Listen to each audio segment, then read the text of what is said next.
بڑی سختی کے ساتھ جو ہے ایمان والوں کو دور رکھنے کی کوشش کرتا ہے. تو میرے بھائیوں ان بدعقیدیوں سے بچیں اور اپنے ایمان کو مضبوط بنائیں. اور ایمان کی مضبوطی تب تک یقینی نہیں ہے جب تک آپ ان بدعقیدیوں سے اپنے آپ کو دور نہ رکھیں. جب تک آپ اپنے آپ کو مکمل طور پر ان تمام ایسے شرک خفی سے، جس کو اللہ کے نبی صلی اللہ علیہ وسلم شرک خفی کہا، یہ چھپا ہوا شرک ہے، ان کو پہچانو. لہٰذا ان چھپے ہوئے شرکوں سے جب تک اپنے آپ کو دور نہیں رکھتے، لہٰذا آپ کامل یقین والا نہیں بن سکتے. آپ مکمل یقین اور کامل بھروسہ کرنے والا اللہ تبارک و تعالیٰ پر نہیں بن سکتے. پھر نتیجہ وہی ہوگا کہ جب آزمائش آئے گی اور جب آزمائش آپ کے قدم کو متزلزل کر رہی ہوگی تو پھر آپ ڈگمگا جائیں گے، آپ کے قدم لرز جائیں گے، آپ اپنے ایمان کو نہیں بچا سکتے. ورنہ آپ جان لیجیے کہ ایسے حالات بھی آتے ہیں کہ جب ایمان کو بچانا بہت مشکل ہوتا ہے.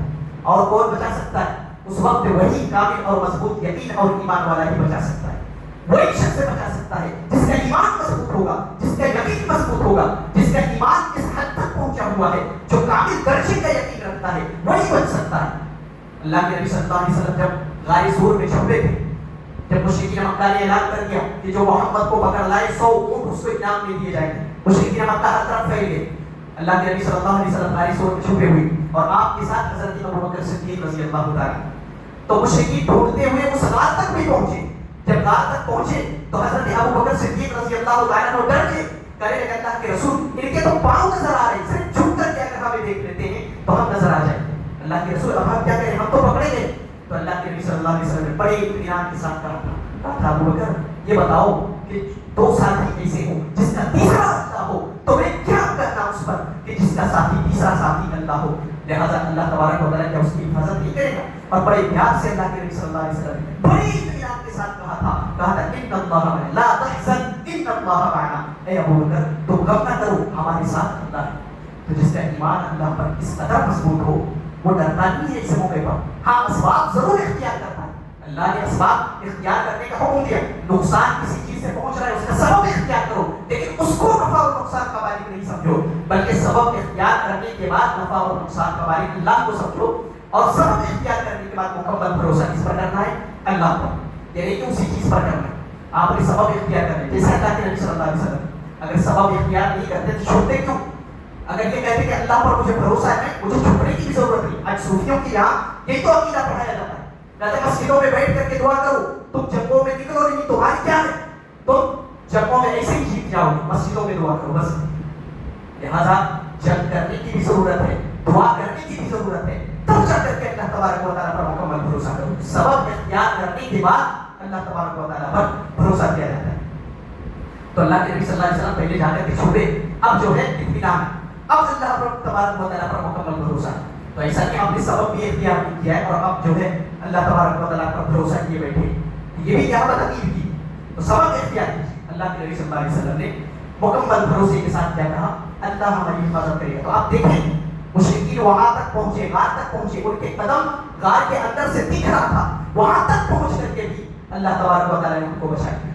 کتنا بھروسہ، کتنا قابل یقین تھا اور کتنا بھروسہ تھا اللہ کے نبی صلی اللہ علیہ وسلم. حضرت موسیٰ علیہ السلام اپنی قوم کو لے کر کے، بنی اسرائیل کو لے کر کے فرعون سے لے کر کے نکلے. فرعون سے نجات کے لیے وہاں سے لے کر کے بھاگے. اب فرعون کو پتہ چل گیا، وہ دن چڑھے جو ہے بنی اسرائیل کا پیچھا کیا اور ساحل سمندر پر پہنچ گئے. اب ادھر سمندر ہے اور پیچھے دیکھ رہے ہیں کہ فرعون اور اس کا لشکر، بڑا لشکر فرعون لے کر کے نکلا تھا اور اس لشکر کو لے کر کے پھر بنی اسرائیل کو تباہ کرنے کے لیے نکلا تھا. تو ادھر سامنے سمندر ہے اور پیچھے جو ہے فرعون آ رہے. تو اس وقت اصحاب موسیٰ نے کیا کہا تھا؟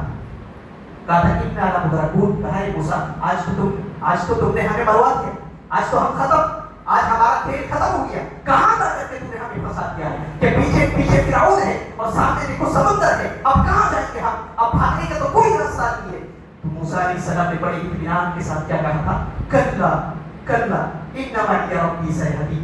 اے لوگوں ہرگز نہیں، ایسا مت کہو، میرے ساتھ میرا رب ہے، میرا ساتھ میرا رب ہے، سیاحین وہ مجھے راستہ دکھائے گا. اطمینان ہے حضرت موسیٰ علیہ السلام کے اندر، کوئی گھبراہٹ نہیں ہے، کوئی پریشانی نہیں ہے. کہتے ہیں کلا اِنَّ مَعِیَ رَبِّی سَیَهْدِینِ. مجھے پتا ہے، مجھے میرے رب پر یقین ہے، کامل یقین ہے کہ میرا رب مجھے ضرور جو ہے راستہ دے گا. پھر کیا ہوا؟ اللہ تبارک و تعالیٰ نے اس پانی کو پتھر بنا دیا، سمندر تک سینہ چیر کر کے اور ایسے ایمان والوں کو راستہ دیا جو اللہ تبارک و تعالیٰ پر ایسے کامل یقین اور ایمان رکھتے ہیں. یہ ایمان والوں کی تاریخ ہے. ایسا ایمان ہونا چاہیے کہ موسیٰ علیہ السلام سامنے سمندر ہے, پیچھے فرعون ہے, لیکن اس وقت بھی اللہ پر کامل یقین اور بھروسہ ہے. تو اللہ تبارک و تعالیٰ ایمان والوں کے ساتھ ایسے ہی جو ہے احسان کرتا ہے. یہ حضرت موسیٰ علیہ السلام کا ایمان اور یقین. ایک صحابیہ ہیں حضرت زنگیرہ رضی اللہ تعالیٰ, انہوں نے السلام کو ہوئی کیا تو مکہ والوں نے خوب ستایا, خوب جو ہے ان کو پریشان کیا گیا. تب کی دھوپ پر لے جا کر کھڑا کر دیا جاتا, تب کی ریت پر ان کو لٹا دیا جاتا اور خوب جو ہے ان کو مارا پیٹا اور شدید ترین جو ہے ان کو تشدد کیا جاتا تھا. اس تشدد کے نتیجے میں حالت یہ ہوئی کہ ان کی بینائی چلی گئی, ان کی آنکھ کی روشنی چلی گئی. تو مشرکین خوب مذاق اڑانے لگے, دیکھو ہمارے لات اور عزا نے ان کی جو ہے بینائی چھینی, ہمارے بتوں نے ان کی بینائی چھین لی ہے. جب تک میں اسلام قبول نہیں کی تھی ان کی آنکھیں صحیح سلامت تھی, لیکن دیکھو جیسے ہی محمد کا دین اپنایا ہے ان کی آنکھیں چلی گئی ہے, ان کی بینائی چلی گئی ہے, ان کی آنکھوں کی روشنی ختم ہو گئی. تو ان کو تو یہ اللہ کی بندی جن تک اپنے رب پر کامل یقین اور بھروسہ تھا, ان کا ایمان مضبوط تھا, ان کو غیرت آتی ہے اور وہ اللہ سے دعا کرتی ہے کہ اے اللہ تیرے ایمان کا سوال ہے تو اپنی بندی کے اپنی ان کی آنکھوں کو تو صحیح سلامت واپس کر. لہٰذا ادھر انہوں نے رات کو دعا کی, صبح اٹھ کی ان کی آنکھیں صحیح سلامت تھی. جب مشرکین نے دیکھا تو وہ بخلا گئے, کہنے لگے دیکھو یہ محمد کا جادو ہے, یہ محمد جادوگر ہے, محمد نے جادو کر دیا. تو یہ ایمان والوں کا واقعہ ہے. تو اگر کامل یقین ہو, کامل بھروسہ ہو اللہ تبارک و تعالیٰ پر, تو اہل ایمان کے ساتھ اللہ تبارک و تعالیٰ ایسا ہی سلوک کرتا ہے. آسیہ بنت مزاحم فرعون کی بیوی ہے, لہذا آخری وقت میں فرعون بڑا چٹان اٹھا کر اس کے سر کے اوپر پٹکنے والا ہے. اب اس کی جان نکلنے والی ہے, کہتی کوئی آخری خواہش ہے تمہاری. لہذا فرعون اس وقت میں آخری وقت میں جو ہے اسے پوچھتا ہے اور اس کو وہ دیکھ رہی ہے وہ چٹان اس کے اوپر گرنے والا ہے. اس آخری وقت میں انہوں نے اللہ سے دعا کیا تھی, اللہ تبارک و تعالیٰ سے دعا کی تھی. اللہ رب العالمین نے قرآن حکیم کے اندر بیان کیا ہے کہ اے اللہ تو میرے لیے جنت میں ایک گھر بنا, رب ابنی عندک بیتا فی الجنہ. آخری وقت میں اللہ تبارک و تعالیٰ سے دعا کی تھی کہ اے اللہ تو میرے لیے جنت میں ایک گھر بنا. تو وہ گھر جو اللہ رب العالمین نے ان کے لیے بنایا تھا, مفسرین نے بیان کیا ہے آخری وقت میں اللہ نے جنت کا پردہ ہٹا کر کے اپنے اس بندی کو اللہ نے جنت کا وہ گھر, جنت کا وہ محل جو اللہ تبارک و تعالیٰ نے تعمیر کیا تھا اپنے اس بندی کو دکھا دیا. لہٰذا اس کے چہرے پر مسکراہٹ تھی. تو فرعون دیکھ کر کے پریشان ہو گیا, موت اس کے اوپر کھڑی ہے, اس کے اوپر پتھر گرنے والا ہے, یہ مسکرا رہی ہے, کیسے ہو سکتا ہے؟ ایمان والوں کی یہ تاریخ رہی ہے کہ مرتے ہوئے بھی وہ مسکرا رہے تھے, ان کے چہرے پر ہنسی تھی, ان کے چہرے پر مسکراہٹ تھی. فرعون دیکھ کر کے پریشان تھا, یہ مرنے والی اس کے چہرے پر مسکراہٹ کیسے؟ وہ جنت کے اپنی محل کو دیکھ کر کے مسکرا رہی تھی. یہ اہل ایمان کے واقعات. ایمان ایسا ہی ہونا چاہیے میرے بھائی, یہی ایمان اللہ کو مطلوب ہے. ایسا نہیں کہ آپ چند ٹکوں کے بدلے جو ہے اپنے ایمان کا سودا کریں. آج کتنے مسلمان درگاہوں میں جا کر کے, مزاروں میں جا کر کے اپنے ایمان کا سودا کریں, ذرا سی چیز کے لیے, تھوڑی سی پریشانیوں کے لیے جھاڑ پھونک کر کے ایسے شرکیہ اور کفریہ جھاڑ پھونک کے ذریعے سے اپنے ایمان کا سودا کر رہے ہیں. میرے بھائی جو ایمان بہت قیمتی شے ہے, اس کی حفاظت کیجیے. اللہ تبارک و تعالیٰ ایمان یہ پیسوں سے نہیں خریدا جاتا, یہ ایسے نہیں مل جاتا. ہم کو اللہ نے چنا ہے کہ ہم اللہ تبارک و تعالیٰ نے ایمان والا بنایا. یہ بہت قیمتی شے ہے اور بہت قیمت سے ہمیں یہ ایمان جو ہے ہمیں ملا, بہت نصیب سے ملا, قسمت سے ملا. اس لیے اس کی حفاظت کیجیے. اللہ تبارک و تعالیٰ سے میں عظیم دعا کروں کہ اللہ تو ہم سب کو جب تک زندہ ہے کامل یقین اور ایمان کے ساتھ زندگی گزارنے کی توفیق عطا فرما. کہ اللہ تو ہم سب کو شکوک اور شبہات سے نکال کر کے تو ہمیں ایمان اور یقین کے ساتھ زندگی گزارنے کی توفیق عطا فرما. جب تک ہم زندہ رہیں ہمارا ایمان مضبوط رہے, ہمارا یقین مضبوط رہے. اور اے اللہ تو ہم تمام مسلمانوں کو کفر اور شرک سے اطلاع کر کے تو ہمیں یقین کامل کی طرف لیا اور ہمیں صحیح عقیدے کے ساتھ زندگی گزارنے کی توفیق عطا فرما. جب تک ہم زندہ رہیں دین پر قائم رہے, جب ہمارا خاتمہ ہو تو خاتمہ بخیر ہو. آمین. وآخر دعوانا الحمد للہ رب العالمین.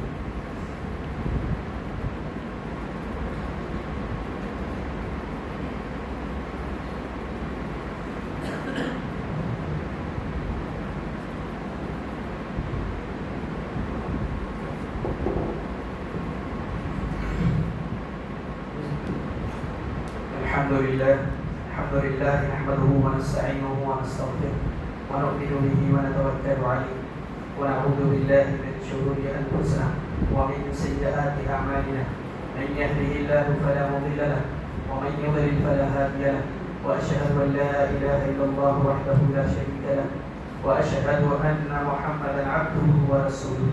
أما بعد، فإن خير الحديث كتاب الله وخير الهدي هدي محمد صلى الله عليه وسلم وشر الأمور محدثاتها وكل محدثة بدعة وكل بدعة ضلالة وكل ضلالة في النار.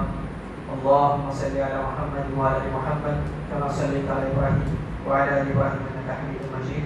اللهم بارك على محمد وعلى آل محمد كما باركت على إبراهيم وعلى آل إبراهيم إنك حميد مجيد.